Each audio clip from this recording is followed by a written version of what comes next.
Shalom, selamat pagi jemaat yang terkasih dalam nama Tuhan Yesus Kristus.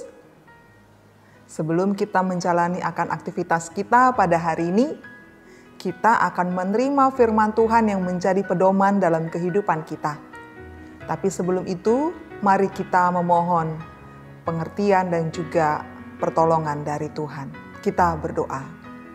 Kami sungguh bersyukur kepadamu Tuhan atas kasih setia yang Engkau berikan kepada kami, di mana kami sampai dengan saat ini diberikan anugerah Tuhan kehidupan yang baru.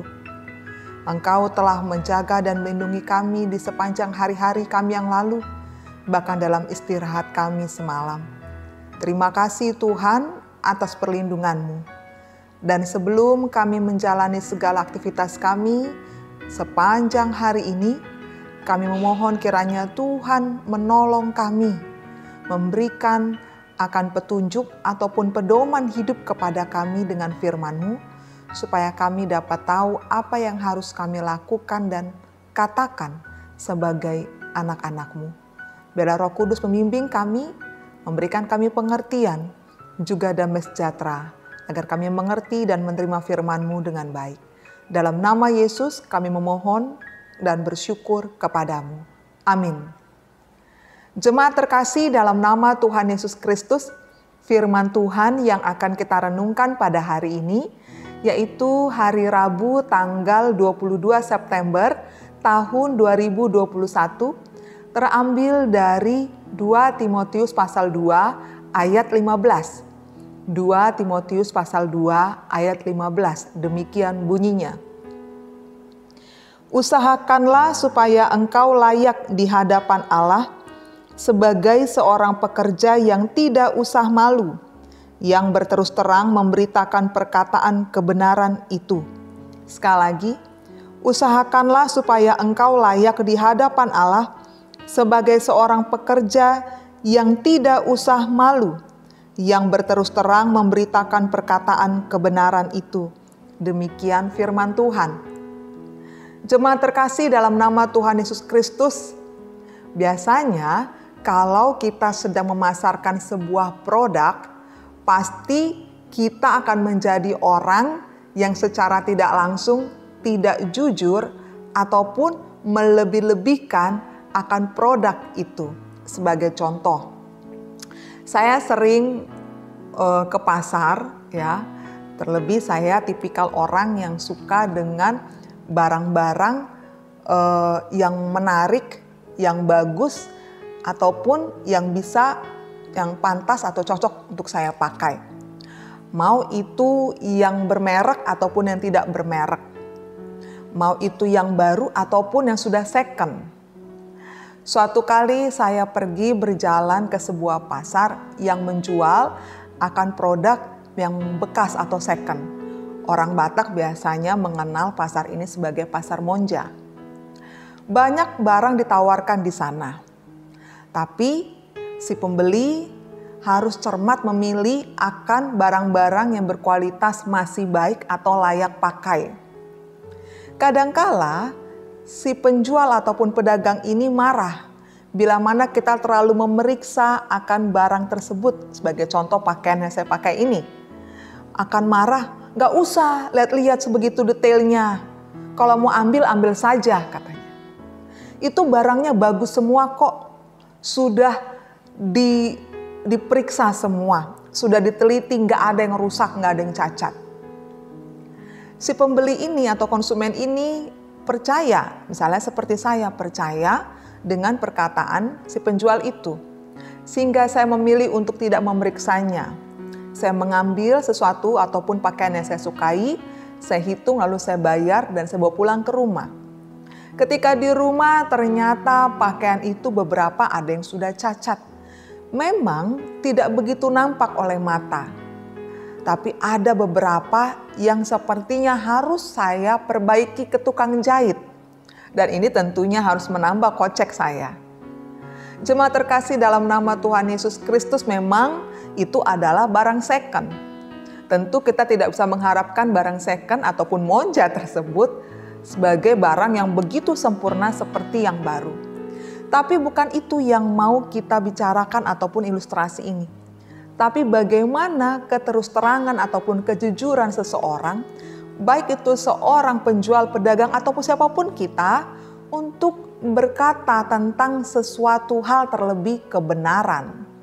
Firman Tuhan pada hari ini adalah surat Paulus kepada Timotius, yang tentu kita kenal tokoh Timotius adalah tokoh yang bukan orang dewasa, tapi dia masih seorang yang muda, dipilih, dipanggil Tuhan untuk melayani akan Tuhan. Dalam pelayanannya seringkali Timotius dianggap sebagai orang yang masih muda, sebagai orang yang tidak pantas ataupun yang kurang pantas untuk melayani terlebih orang-orang yang sudah berpengalaman. Apalagi terhadap para pengajar sesat, yang notabene mereka punya kemampuan yang lebih daripada Timotius. Namanya juga pengajar sesat. Apapun akan dia lakukan, sekalipun itu buruk ataupun jelek, dia pasti akan membuatnya begitu indah. Dia pasti akan membuatnya begitu menarik dan orang tertarik atau senang untuk mendengar dan menerima pengajaran tersebut. Karena itulah Paulus menguatkan akan hati Timotius supaya dia senantiasa mengingat bahwa dia adalah seorang pekerja Tuhan. Dia tidak boleh malu terhadap apapun juga dan harus berterus terang menyatakan kebenaran tentang Kristus kepada siapapun dia. Dan tidak boleh melebih-lebihkan perkataan ataupun mengurangi perkataan-perkataan tentang kebenaran Kristus. Ataupun kalau bahasa anak zaman sekarang, lebay. Jemaat terkasih dalam nama Tuhan Yesus Kristus, salah satu perjuangan dalam hidup beriman adalah bagaimana hidup dalam kebenaran. Hidup dalam kebenaran berarti hidup tanpa kepalsuan, hidup tanpa manipulasi. Dengan kata lain, hidup dalam kebenaran berarti hidup secara jujur. Untuk mempraktekkan kebenaran bukanlah hal yang mudah. Ada perjuangan yang berat. Mengapa? Seringkali apa yang dikatakan susah untuk dipraktekkan. Kebenaran menuntut kesatuan antara perkataan dengan perbuatan. Sebagai ilustrasi tadi, dia tahu bahwa pakaian-pakaian itu masih ada yang cacat atau kurang baik. Tapi tetap mengatakan bahwa itu semua sudah diperiksa dan tidak ada cacat sama sekali. Beda perkataan, beda hasilnya. Beda perkataan, beda dengan perbuatan. Lalu bagaimana cara kita bisa hidup dalam kebenaran? Pertama, karena Yesus adalah kebenaran, maka untuk dapat hidup secara benar, maka kita harus hidup di dalam Yesus. Artinya bahwa hidup sesuai dengan yang dipraktekkan oleh Yesus sendiri, bukan yang dipraktekkan di luar Yesus. Tapi sekali lagi, hidup yang sesuai dengan yang dipraktekkan oleh Yesus sendiri. Kedua, punya prinsip hidup. Jika ya, katakan ya. Jika tidak, katakan tidak. Tidak malu dan tidak ragu.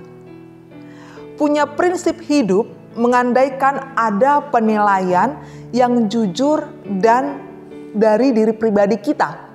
Sebuah penilaian itu lahir dari sikap objektivitas pribadi kita sendiri. Kita berani untuk mengatakan ya dan kita juga berani untuk mengatakan tidak. Tidak ragu dan tidak malu. Kebenaran adalah unsur yang esensial pada kita sebagai pengikut Kristus. Yesus sendiri hidup dalam memperjuangkan kebenaran itu. Perjuangan Yesus dibuat dalam bentuk pengajaran-pengajarannya tentang kerajaan Allah. Tapi juga dapat terlihat dari segala tindakan-tindakannya. Dan kita sebagai pengikut Kristus wajib untuk mempraktekkan kebenaran dan berjuang untuk kebenaran itu sendiri. Berbicara banyak hal tentang Kristus adalah upaya untuk memperjuangkan kebenaran itu. Namun hal itu belum lengkap jika hanya sebagai teori semata. Semua orang bisa mengatakan, berkata jujur, mengasihi, mengampuni, tapi prakteknya belum tentu bisa. Mesti dibarengi dengan cara hidup dari kita sendiri. Menjadi sebuah omong kosong jika pribadi berbicara banyak tentang kebenaran tanpa mempraktekkan kebenaran itu. Mempraktekkan kebenaran misalnya adalah dengan berbicara secara jujur, punya ketulusan hati, dan suka berterus terang. Jemaat terkasih, sudahkah kita hidup dalam kebenaran? Kebenaran macam apa yang telah kita hidupi selama ini? Apa yang harus kita buat untuk terus berada dalam kebenaran itu? Dalam hati mungkin kita berkata, saya sungguh menyadari bahwa dalam hidup terkadang saya belum sempurna untuk hidup dalam kebenaran. Rasa malu, rasa takut seringkali menjadi penghambat untuk saya mempraktekkan kebenaran itu. Saya malu untuk menyampaikan suatu kebenaran jika itu dapat menyakiti perasaan orang lain. Sebagai contoh, pernahkah kita, ya ini hal simpel saja, kita melihat dalam bagian mulut seseorang itu ada cabai nempel di giginya. Kita malu untuk mengingatkannya karena takut orang itu tersinggung.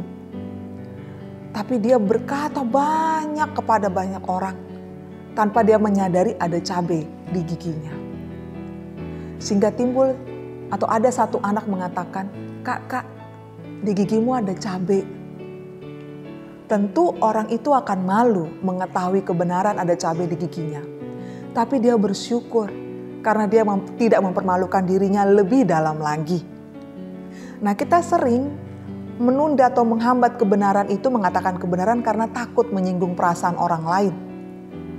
Takut disalahkan ataupun menyakiti akan orang lain. Perasaan yang muncul itulah yang membuat kita tidak bisa hidup ataupun mengatakan kebenaran. Sehingga kita seperti orang yang menggunakan topeng, hidup dalam kepalsuan. Kesadaran ini mengantar kita untuk mengambil sebuah komitmen bahwa hidup dalam kebenaran selalu ada yang namanya konsekuensi. Misalnya, tidak disukai oleh orang lain, dianggap tidak setia kawan, sok suci, dan sebagainya. Tapi sebagai pengikut Kristus, komitmen untuk kebenaran atau hidup dalam kebenaran itu harus dijunjung terus-menerus. Apapun yang terjadi, apapun konsekuensi yang akan diterima. Untuk itu, mulai dari sekarang, perasaan-perasaan yang mencegah kita untuk hidup dalam kebenaran harus kita hilangkan atau usahakan untuk kita hilangkan. Berkomitmen untuk setia kepada Yesus, Sang kebenaran yang sejati harus kita tingkatkan. Dengan begitu, kita mampu lebih dekat lagi kepada Tuhan Yesus, Sang kebenaran itu, sehingga kita layak untuk di hadapannya. Amin. Mari kita berdoa. Kami bersyukur padamu Tuhan atas firman-Mu yang telah kami terima pada saat ini. Terima kasih Engkau mengajarkan kami untuk kami hidup dalam kebenaran-Mu. Untuk kami tidak malu mengatakan ataupun menyatakan kebenaran Kristus melalui cara hidup kami. Jangan biarkan kami menghambat diri kami sendiri, oleh karena kami takut orang lain tersinggung ataupun takut kami disalahkan atau menyakiti orang lain. Sehingga kami tidak mau menyatakan ataupun mengatakan kebenaran tentang Engkau Tuhan. Engkau ingin agar kami tidak malu, Engkau ingin agar kami berterus terang. Katakan ya jika ya dan katakan tidak jika tidak. Dan kami ingin memulainya semua itu dengan hidup dalam Kristus, Sang kebenaran sejati. Kami menyerahkan kehidupan kami ke dalam tangan-Mu Tuhan, pimpinlah kami di sepanjang hari ini, biarlah kami tetap hidup dengan benar, dengan baik di hadapan-Mu, dan menjadi contoh dan berkat bagi sesama kami. Berkatilah setiap umat-Mu yang berulang tahun pada hari ini, kami sungguh bersyukur padamu, biarlah Engkau menjadikan akan anak-anak-Mu, para pengikut-Mu yang bertambah usianya ataupun pernikahannya, bertambah sukacita, bertambah komitmen dengan Engkau, bertambah syukur kepadamu. Dan setiap jemaat-Mu yang sakit, kiranya Engkau menyembuhkan dan memulihkan mereka. Terima kasih Tuhan, sungguh kami bersyukur padamu. Dalam nama Yesus, Kami memohon dan bersyukur. Amin.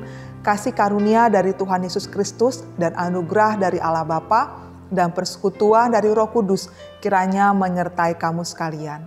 Amin. Mari kita tetap berusaha untuk melakukan akan kebenaran dari Kristus dan menyatakan kebenaran Kristus tanpa ada rasa malu, terus berterus terang. Tuhan memberkati, salam sehat.